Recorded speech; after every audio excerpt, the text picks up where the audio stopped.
स्वागत है दोस्तों आप सभी का आज की इस वीडियो में। आज हम पढ़ने वाले हैं क्लास 11th की पॉलिटिकल साइंस का जो चैप्टर 5 है विधायिका। ठीक है, तो इस चैप्टर के 2 और 4 मार्क्स यानी कि 2 और 4 अंक के जो प्रश्न उत्तर हैं वो सभी के सभी हम आज की इस वीडियो में देखने वाले हैं। तो चलिए वीडियो को शुरू करते हैं बिना टाइम वेस्ट करते हुए। तो सबसे पहले हम जानेंगे कि विधायिका का अर्थ क्या होता है। जैसा कि चैप्टर का नाम है कि विधायिका, तो विधायिका का अर्थ क्या होता है पहले हम ये देखेंगे। ठीक है, तो विधायिका का अर्थ क्या होता है 2 मार्क्स में ये पूछा जा सकता है। तो इसमें आपको 2 से 3 पॉइंट जो होंगे वो लिखने होंगे। कैसे, देखिए, लोकतंत्रीय शासन में विधायिका का एक बहुत महत्व अधिक होता है। भारतीय संघ की विधायिका को संसद कहते हैं, यानी जो विधायिका होती है उसका लोकतंत्रीय शासन प्रणाली में बहुत अधिक महत्व होता है और भारतीय संघ की विधायिका को संसद कहते हैं। ठीक है, देश की विधायिका यानी संसद के 2 सदन होते हैं। संसद के 2 सदन होते हैं, एक होता है उच्च सदन जिसे कहते हैं राज्यसभा, एक होता है निचला सदन जिसे कहते हैं लोकसभा। ठीक है, और राज्यों की विधायिका को कहते हैं विधानमंडल यानी कि विधायिका। और भारत में जो संसदीय शासन प्रणाली है वो ब्रिटिश प्रणाली पर आधारित है। राज्यों की विधायिका को क्या कहते हैं, विधानमंडल यानी कि विधानसभा। ठीक है, और 2 सदन होते हैं, कौन कौन से, उच्च सदन यानी कि राज्यसभा और निचला सदन यानी कि लोकसभा। ठीक है, तो विधायिका के अर्थ में आप ये 2 से 3 पॉइंट लिख सकते हैं। ठीक है, अब बात करते हैं अगले प्रश्न की। अगला है कि भारतीय संसद के कितने भाग होते हैं, यानी भारत की जो संसद होती है उसके कितने भाग होते हैं। तो अभी तो आपको मैंने बता ही दिया लोकसभा और राज्यसभा होते हैं। तो लोकसभा और राज्यसभा के बारे में एक एक 2 पॉइंट आपको याद होने चाहिए। जैसे पहला देखिए लोकसभा, भारतीय संसद के अस्थायी सदस्यों को लोकसभा कहते हैं। यानी कि भारतीय संसद के जो अस्थायी सदस्य होते हैं उसको लोकसभा कहते हैं, जिसका कार्यकाल 5 वर्ष का होता है। ठीक है, इसे निचला सदन भी कहते हैं और इसमें लगभग नहीं बल्कि 542 सदस्य चुने जाते हैं। ठीक है, राज्यसभा की अगर हम बात करें तो भारतीय संसद के अन्य सदन को स्थायी होता है, यानी कि जो भारतीय संसद होती है, ठीक है, तो उसमें ये एक अन्य सदन होता है जिसके सदस्य जो होते हैं वो स्थायी होते हैं। ठीक है, और इसके सदस्यों का कार्यकाल जो है वो 6 वर्ष का होता है और इसे राज्यों की परिषद भी कहा जाता है। राज्यों की परिषद अर्थात राज्यसभा। ठीक है, तो भारतीय संसद के कितने भाग हैं, लोकसभा और राज्यसभा, यानी कि 2 भाग हैं। ठीक है, पहले विधायिका का अर्थ हमने जाना, फिर भारतीय संसद के 2 भाग होते हैं ये जाना। अब देखिए संसद में 2 सदनों की हमें आवश्यकता क्यों पड़ी, यानी कि लोकसभा और राज्यसभा, इन 2 सदनों की हमें सहायता है वो क्यों पड़ी, जो आवश्यकता है हमें वो क्यों पड़ी। ठीक है, तो ये 2 मार्क्स में और 4 मार्क्स में पूछा जा सकता है। मैं आपको 3 पॉइंट बताऊंगा। ठीक है, तो देखिए विविधताओं से पूर्ण देश प्रायः द्विसदनात्मक राष्ट्रीय विधायिका चाहते हैं, यानी कि जहाँ पे बहुत सारे धर्म, जाति, भाषा आदि की बोलने वाले लोग रहते हैं, ऐसे देश में जो राष्ट्र होते हैं वो द्विसदनात्मक राष्ट्रीय विधायिका चाहते हैं ताकि समाज के सभी वर्गों का उचित प्रतिनिधित्व हो सके और कोई भी अलग से सामाजिक समूह अपनी जो ताकत है उसको उभारने की कोशिश ना करे। इसका अन्य लाभ यह है कि एक सदन द्वारा लिए गए प्रत्येक निर्णय पर दूसरे सदन में पुनर्विचार होता है, यानी कि एक सदन के द्वारा कोई निर्णय ले लिया गया, कोई कानून जो पारित कर दिया गया, तो दूसरा जो सदन होगा उस पर दोबारा से पुनर्विचार करेगा। ठीक है, एक सदन कोई भी नियंत्रण जल्दबाजी में थोप नहीं पाएगा, यानी कि 2 सदनों में जब ये पुनर्विचार होगा तो इससे क्या होगा कि एक सदन कोई भी निर्णय जल्दबाजी में जनता पर नहीं थोप पाएगा और प्रत्येक विधेयक और नीति पर 2 बार विचार होगा। ठीक है, तो इन्हीं 3-4 कारणों की वजह से हमें संसद में 2 सदनों की आवश्यकता होती है। ठीक है, मोस्टली ये क्वेश्चन जो वो 2 मार्क्स में पूछा जाएगा। ठीक है, आई होप आप समझ गए होंगे। अब बात करते हैं इस चैप्टर के 4th क्वेश्चन की, और जो कि है 4 मार्क्स का। ठीक है, तो देखिए पहला प्रश्न है संसद के क्वेश्चन 4 है, संसद के प्रमुख कार्यों का वर्णन कीजिए। ठीक है, संसद के प्रमुख कार्यों का वर्णन कीजिए। तो संसद का पहला प्रमुख कार्य होता है कार्यपालिका पर नियंत्रण।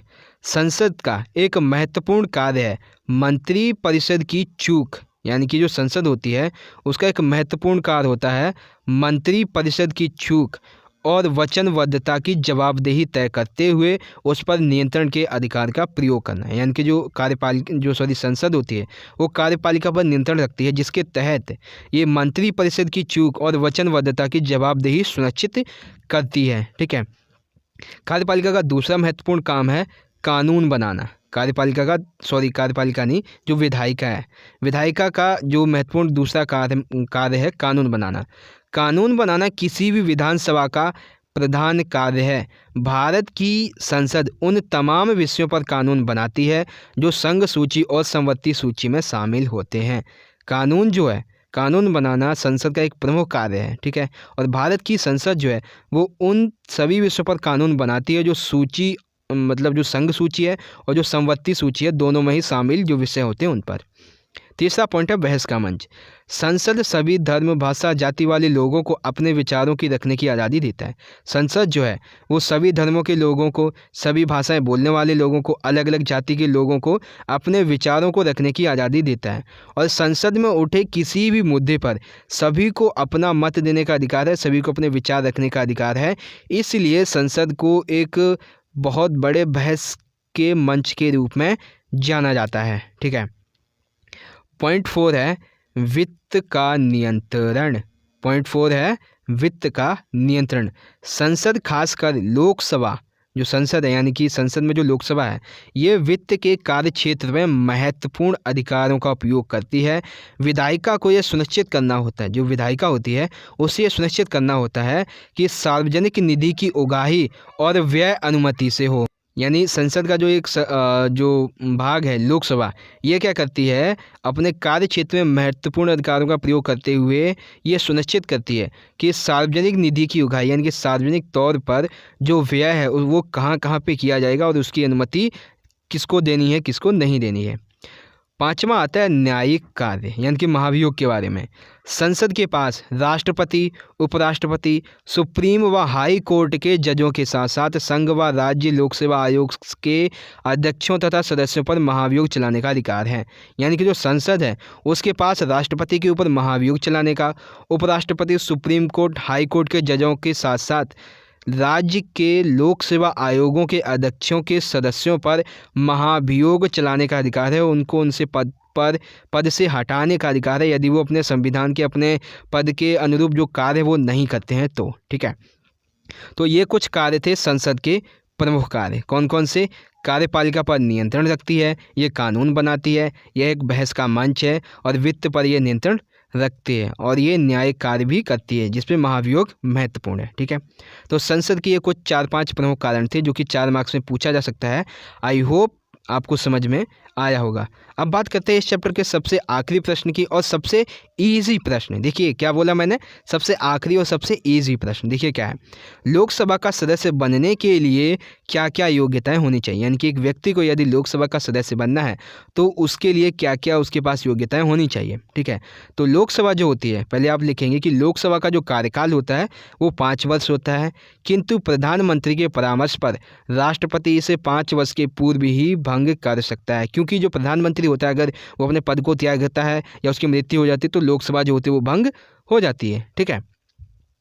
तो लोकसभा का कार्यकाल कितना होता है? 5 वर्ष, किंतु प्रधानमंत्री के परामर्श पर राष्ट्रपति इसे 5 वर्ष के पूर्व ही भंग कर सकता है। ठीक है। अब देखिए जो योग्यताएं हैं, एक व्यक्ति के पास योग्यताएं जो होनी चाहिए उसकी हम बात करते हैं। तो सबसे पहली योग्यता तो सभी को ही पता होगी कि वह भारत का नागरिक हो। यानी कि यदि किसी व्यक्ति को लोकसभा का सदस्य बनना है तो उसके लिए भारत की नागरिकता होनी आवश्यक है। ठीक है। उस व्यक्ति की जो आयु है वो कम से कम 25 वर्ष होनी चाहिए, उससे कम अगर है तो आप लोकसभा का सदस्य नहीं बन सकते हैं। ठीक है।